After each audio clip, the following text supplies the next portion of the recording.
شادی کے موقع پر لڑکی والوں کی طرف سے کسی دعوت کا کوئی ثبوت نہیں، بلکہ اصل میں تو اصول سمجھ لیجئے، فلسفی کیا ہے اسلام کی۔ شادی کے معاملے میں لڑکی والوں پر کوئی بوجھ نہیں آنا چاہیے، سارا خرچہ لڑکے کے ذمہ۔ اب آپ غور کیجئے، شادی لڑکے کی ضرورت بھی ہے، لڑکی کی ضرورت بھی ہے۔ لڑکے کی زندگی بھی نامکمل ہے بیوی کے بغیر، لڑکی کی زندگی بھی نامکمل ہے شوہر کے بغیر، دونوں کی برابر ضرورت ہے۔ لیکن مرد مہر دیتا ہے، عورت مہر لیتی ہے۔ کیوں؟ مرد کی قوامیت، اور یہ علامت ہے کہ مرد طالب ہے، عورت مطلوب ہے۔ یہ مہر کوئی قیمت نہیں ہے، بعض اوقات بعض نکاح خواہ کہہ دیتے بعوض اتنے مہر کے میں نکاح میں دیتا ہوں، یہ بڑا غلط لفظ ہے۔ بس مہر کا اعلان کیا جائے کہ اتنا مہر ہے، بعوض نہیں، یہ کوئی اس کی قیمت نہیں ہے، یہ کوئی خریداری نہیں ہو رہی ہے، لیکن یہ ہے کہ علامت ہے، ٹوکن ہے۔ ایسا بھی مہر مقرر کیا گیا، کسی کے پاس دینے کو کچھ نہیں تھا، حضور نے فرمایا اچھا اپنی اس بیوی کو اتنی سورتیں قرآن کی پڑھا دینا، یہ بھی مہر ہو گیا۔ تو یہ چیز ہے کہ طالب ہے لڑکا، اور اس کا گھر آباد ہونا ہے۔ لڑکی کا معاملہ جو ہے وہ اس کے برعکس ہے، اس پر کوئی بوجھ نہیں آنا چاہیے۔ اس کے ماں باپ نے پال پوس کر تمہارے حوالے کر دی، شرم کرو کہ اس کے بعد تمہیں کچھ مزید چاہیے اس سے، اس سے بڑی بات کیا ہے؟ لہذا لڑکی والوں کی طرف سے دعوت طعام کا کوئی ثبوت نہیں، اس کی جڑ کٹنی چاہیے، زیرو، کوئی مشروب بھی نہیں، کوئی اور نہیں۔ بلکہ آپ کو معلوم ہے نکاح کی محفل میں چھوارے کون لے کے آتا ہے؟ لڑکے والے۔ اور پھر پلاؤ متنجن کس سے کھاتے ہیں؟ ذرا دیکھیے کس قدر یہ مزہ کا خیز صورت ہے۔ فرض کیجئے گئے ہیں آپ کسی کے گھر پر جا کر، لڑکی کے گھر پر جا کر نکاح ہو رہا، نکاح ہو گیا، اب چھوارے جو ہے لڑکے والوں کی طرف سے، اور اس کے بعد دعوت ہو رہی ہے، پلاؤ متنجن بریانی کس کی طرف سے؟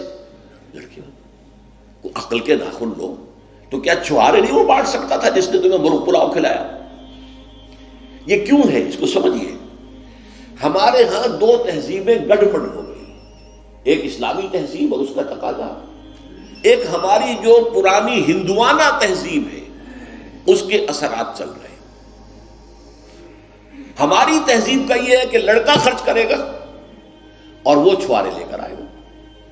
ہندوانہ تہذیب ہے یہ دعوت لڑکی والوں کی طرف سے، یہ ہماری نہیں ہے، کوئی ثابت نہیں ہے۔ اس کی جڑ کاٹی جائے، کمی نہیں، جڑ کاٹی جائے۔ پھر میں کہوں گا کمی بیشی جو ہے یہ پھر وہ ریلیٹیو ٹرمز ہو جاتی ہے، تو جہاں انگلی رکھنے کی جگہ ہوگی وہاں پورا ہاتھ اور پوچھا رکھ دیا جائے گا، جڑ کاٹی جائے۔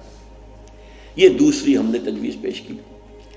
نتیجہ کیا نکلا؟ ان دو کو جمع کیجئے، لڑکی کے گھر پر کوئی فنکشن ہے ہی نہیں، جانبین مسجد میں جمع ہوئے، یہ لڑکے والے بیٹھے ہیں، وہ لڑکی والے بیٹھے ہیں، دونوں یہاں ہیں۔ ان کے یہاں کی خواتین بھی یہاں اندر ہوں گی، ہمارے یہاں اب خواتین ہال ہے۔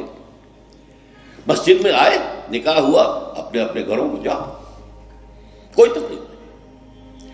اس کا نتیجہ کیا نکلا کہ جسے آپ جنج کہتے ہیں، بارات، اس کا تصور زیرو ہو گئے۔ اسلام میں بارات کا کوئی تصور نہیں، سہرا بندی کی کوئی تقریب نہیں، ہندوانہ تقریبات۔ بارات کے لیے عربی میں کوئی لفظ ہی نہیں ہے، قرآن اور حدیث میں کیا ہوگا؟ عربی میں نہیں ہے، کوئی لفظ نہیں۔ یہ خالص عجمی لفظ، بارات عجمی ہے، ایرانی ہے، اس کا اسلام سے کوئی تعلق نہیں۔ جڑ کٹ جائے اس کی۔ یہ بھی ہندوانہ تصور ہے۔ ہوتا کیا تھا؟ ایک گاؤں سے جا رہے ہیں، دوسرے گاؤں سے بیٹی لے کر آنی ہے، اور بیٹی کے ساتھ جہیز آنا ہے، اور راستے میں ڈاکو جو ہیں وہ لوٹ سکتے ہیں، تو یہاں سے جتھا لے کے جانا ہوگا، لہذا وہ جتھا بندی کر کے بارات جا رہی ہے۔